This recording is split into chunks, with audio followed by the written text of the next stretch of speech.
Hi. So I'm going to be making cheese here and show you guys a very quick, dirty description on how to do it. So over here, I've got clabber. Now clabber, if we remember, this has also been whisked. Our clabber is like North American yogurt, basically. I say North American because yogurt's from the Middle East and it's the bacteria, the wild bacteria it's captured there, yada yada yada, where yogurt originated. In North America, we've got obviously very different bacterias than what they've got in the Middle East. So this is just raw milk that sat out at room temperature and was allowed to thicken and coagulate, basically. And it gets like a yogurt-like texture.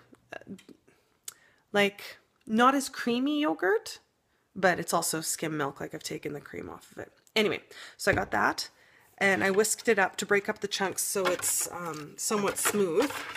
And the reason I do that is it pours better into the milk, which is the next step.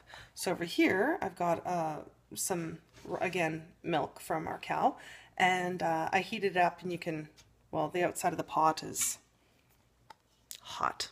And you can see the skin. I don't know if you can see the skin on it, but you know how that goes. So it's got the skin on the top of it, so that's how I gauge it. I don't measure anything or temperature or anything. So, so now what I do is I take the big clabber pail once my milk is heated up to this point, and I'm going to pour it into the warmed milk.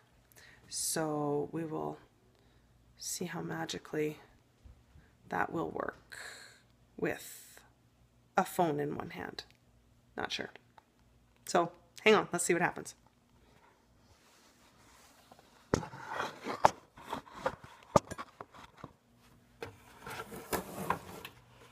Now it splashes like crazy when I do this.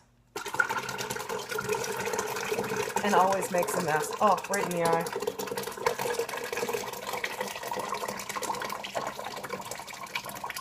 Now this won't all fit, and that's okay because I want to keep some in here because it's awesome for my pancakes and my waffles and all that other deliciousness that we like to eat with clabber. So,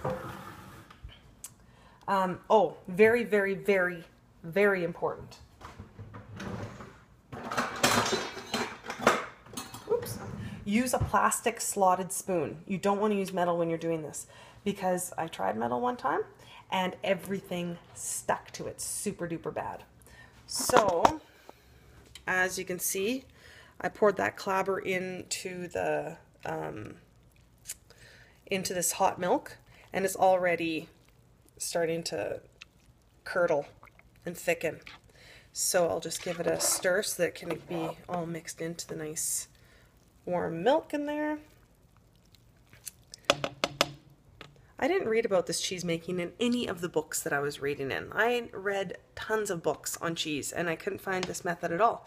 I totally made it up. I don't know if it's considered a legitimate cheese. I don't care. We eat it, we enjoy it, and it's delicious. And yeah. So once we kind of let that sit for a bit, then take out, you can see how it's already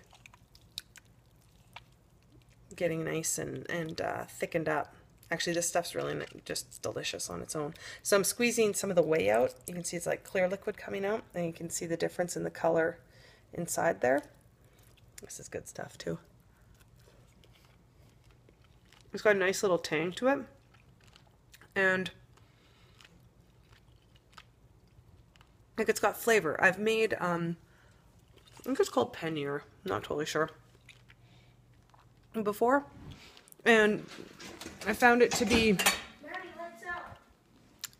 apparently kids are going to bed. I found it to be blah. It just has that,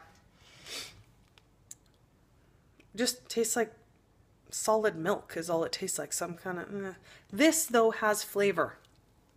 Okay, so what I do when I have two hands to do this, and you got to be careful because the hot bottom gets pretty hot, but it works best with heat. Okay, so I grab a handful, like you saw me do when I ate it. You can see all the whey squeezing out of it more too. So I squeeze out as much of the whey as I can. Again, one-handed is difficult. I then throw it into a bowl. And then, after I get a whole bunch in there like that, then I just sprinkle it with salt, and it's lovely. Very, very lovely. I'm sure other people have other methods. This is our method. That kid in the background, I tell you. Get to bed now. Yeah. Little fart. Got me off track. Yeah, salt it, and then I shape it. I actually throw it into a Ziploc bag and then just squeeze it into shape, and if there's any more whey. I'm usually pretty good at getting most of the whey out, though, and I just squeeze it by hand. And plus the salt, when you put more salt in it, it helps draw out more of the whey as well. So when all this is said and done and all the solids are taken out of the pot, I've got a big pot of whey left behind, and I use that as the base of all of my soup stocks, which is absolutely delicious. So then you just throw in whatever meat, veg, bones, potatoes, squash, whatever, and it's excellent soup. So you don't have to worry about, you know, boiling down chicken bones and beef broth and yada yada yada. It's easy peasy. And actually, this cheese, if I would age it properly, which I haven't played with very much, just honestly lack of time, and we're enjoying it as it is, so it's kind of like whatever, why? But I've been reading that you can make a really nice brie and camembert type cheeses out of it if you just let it age. So just this clabber cheese, not using my method, but whatever, apparently it works as well. But for another day, I'll try that.